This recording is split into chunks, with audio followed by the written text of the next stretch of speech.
The Bihar teacher history maker, मेरा mobile मेरी शिक्षा #TVT मंच के माध्यम से मैं सुधीर गिरी आप सभी का बहुत स्वागत करता हूं।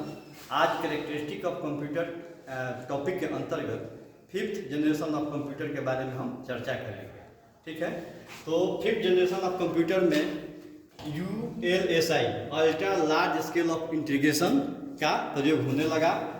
4th जनरेशन में VLI का प्रयोग होता था, VLSI का उसके बाद इसमें जो है ULSI ultra large scale of integration का प्रयोग होने लगा। इसमें क्या है कि 10 मिलियन इलेक्ट्रॉनिक कंपोनेंट्स वाला माइक्रो प्रोसेसर बन गया, जो कि बहुत ही फास्ट काम करने लगा।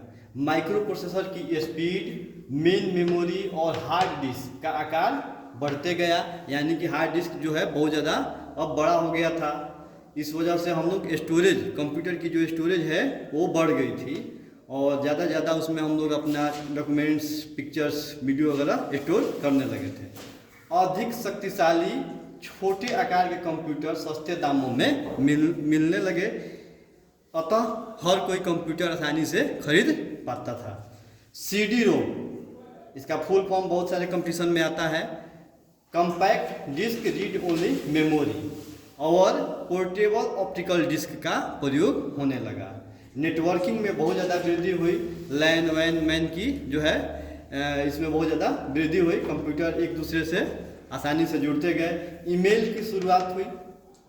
उसके बाद ई-कॉमर्स, जो भी हम लोग ऑनलाइन शॉपिंग करते हैं, ई-कॉमर्स साइट्स, वर्चुअल लाइब्रेरी, यानी कि एक कंप्यूटर पे हम बहुत सारे बुक्स को पढ़ सकते हैं। वर्चुअल क्लासरूम, डिस्टेंस एजुकेशन की शुरुआत हो गई, यानी कि घर बैठे हम लोग बहुत सारे लाइब्रेरी को आसानी से पढ़ सकते हैं, ऑनलाइन क्लासेज हम लोग कर सकते हैं। ये हो गई हमारे 5th जनरेशन की कुछ advantage.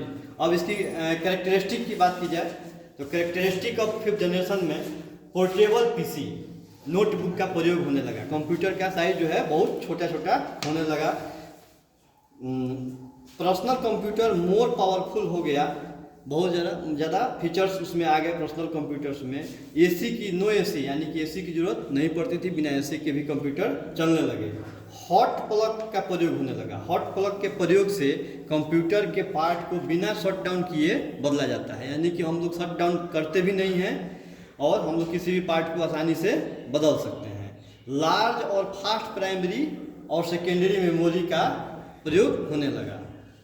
Manufacturing does not require manual assembly, मतलब कंप्यूटर के प्रोडक्शन में जो है मैनुअल असेंबली की कोई ज़रूरत नहीं पड़ती है। इस वजह से जो है hence commercial production is easier and cheaper. तो बहुत सारा कंप्यूटर बनाना क्या हो गया, आसान हो गया और सस्ता हो गया। नेक्स्ट है, एक कंप्यूटर पे लिखे हुए प्रोग्राम दूसरे कंप्यूटर पे आसानी से एग्जीक्यूट और रन करता है। इस वजह से हम लोगों का काम क्या हो जाता है, आसान हो जाता है, फास्ट हो जाता है।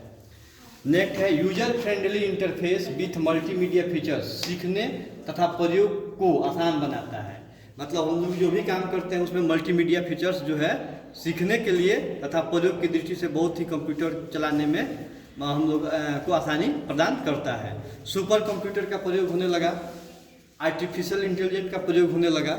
इस वजह से कंप्यूटर जो है बहुत ही हम लोगों के लिए 5th जनरेशन का आसान हो गया और ज़्यादा ताकतवर हो गया। कुछ एग्जांपल्स जो हैं, IBM notebooks, pentium PC, Sun workstation, IBM SP2, SGI Origin 2000, Param 10,000। ये है सुपर कंप्यूटर हम लोग के इंडिया द्वारा बनाया हुआ। तो ये हुआ हमारे 5th जनरेशन ऑफ कंप्यूटर के बारे में। तो आज के लिए इतना ही, बहुत बहुत धन्यवाद।